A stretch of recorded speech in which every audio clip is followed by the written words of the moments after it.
ഉത്തർപ്രദേശിൽ സീറ്റ് പരമാവധി പിടിക്കാനാണ് നിർദ്ദേശമെങ്കിലും കോൺഗ്രസിന് സീറ്റ് കുറഞ്ഞാലും നിരാശപ്പെടേണ്ടെന്നാണ് കോൺഗ്രസ് അധ്യക്ഷൻ രാഹുൽ ഗാന്ധിയുടെ നിർദ്ദേശം.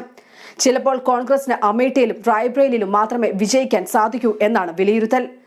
പടിപടിയായി കോൺഗ്രസിന്റെ വളർച്ചയിൽ മാത്രം ശ്രദ്ധിക്കാനാണ് നിർദ്ദേശം. ലോക്സഭാ തെരഞ്ഞെടുപ്പിൽ എത്ര സീറ്റ് കിട്ടിയാലും അതിൽ കോൺഗ്രസ് നേതാക്കൾ അമിതമായി സന്തോഷിക്കുകയോ സങ്കടപ്പെടുകയോ വേണ്ട എന്നാണ് നിർദ്ദേശം. പകരം 2022 കോൺഗ്രസിന്റെ മുഖ്യമന്ത്രി ഉത്തർപ്രദേശിൽ ഉണ്ടാവുന്നതിനായി പ്രവർത്തിക്കാനാണ് നിർദ്ദേശം. യുപിയിൽ മുഖ്യമന്ത്രി ഉണ്ടായാൽ കോൺഗ്രസ് അതിശക്തമായെന്ന് ജനങ്ങളെ ബോധ്യപ്പെടുത്താനാകും. BJP ഓരോ സംസ്ഥാനങ്ങളിലും ഭരണം പിടിച്ചാണ് വൻ ശക്തി ആർജിച്ചത്. അതേ ഫോർമുല വ്യത്യസ്തമായ രീതിയിലാണ് കോൺഗ്രസ് ഉപയോഗിക്കുന്നത്. പ്രിയങ്കയെ അമാനുഷിക ശക്തിയായി അവതരിപ്പിച്ചുള്ള കാര്യങ്ങൾ വേണ്ടെന്നാണ് രാഹുലിന്റെ അഭിപ്രായം. അത് വ്യക്തിയിൽ അധിഷ്ഠിതമായ പാർട്ടി സംവിധാനമാകും.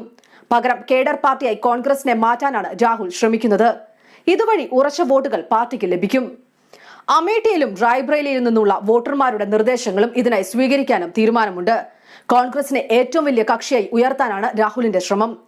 സമാജ്വാദി പാർട്ടി, BSP എന്നിവരുമായി യാതൊരു പ്രശ്നവുമില്ല. ഇവരുമായി സഖ്യമുണ്ടാക്കാമെന്നാണ് രാഹുലിന്റെ നിലപാട്. 2022 കോൺഗ്രസ് ഏറ്റവും വലിയ കക്ഷിയായാൽ ഇവരുടെ സഹായത്തോടെ അധികാരത്തിലെത്താമെന്നും രാഹുൽ കണക്കുകൂട്ടുന്നു. പ്രിയങ്കയുടെ നിർദ്ദേശപ്രകാരം ബൂത്ത് തലത്തിൽ കോൺഗ്രസ് സജീവമായി കഴിഞ്ഞു. വോട്ടർമാരുടെ പ്രശ്നങ്ങൾ 3 പേർ ചേർന്ന് പഠിക്കുകയും ഇത് പ്രിയങ്കയ്ക്ക് സമർപ്പിക്കുകയും ചെയ്യും.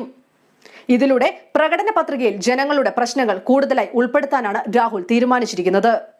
UP ലോക്സഭ, നിയമസഭാ തെരഞ്ഞെടുപ്പുകളിൽ വിമത നേതാക്കൾ കോൺഗ്രസിന്റെ സ്ഥാനാർത്ഥികളാകും. സിറ്റിംഗ് സീറ്റുകൾ ഇവർക്ക് നൽകില്ലെന്ന് രാഹുൽ ഗാന്ധി നേരത്തെ തന്നെ വ്യക്തമാക്കിയിട്ടുണ്ട്.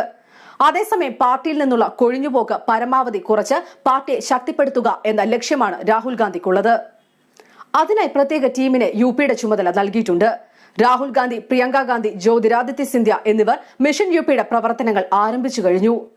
3 പേർക്കായി ഓരോ മേഖലയാണ് നൽകിയിരിക്കുന്നത്. ദളിത് മേഖലയാണ് പ്രിയങ്ക ഗാന്ധിക്ക് നൽകിയിരിക്കുന്നത്.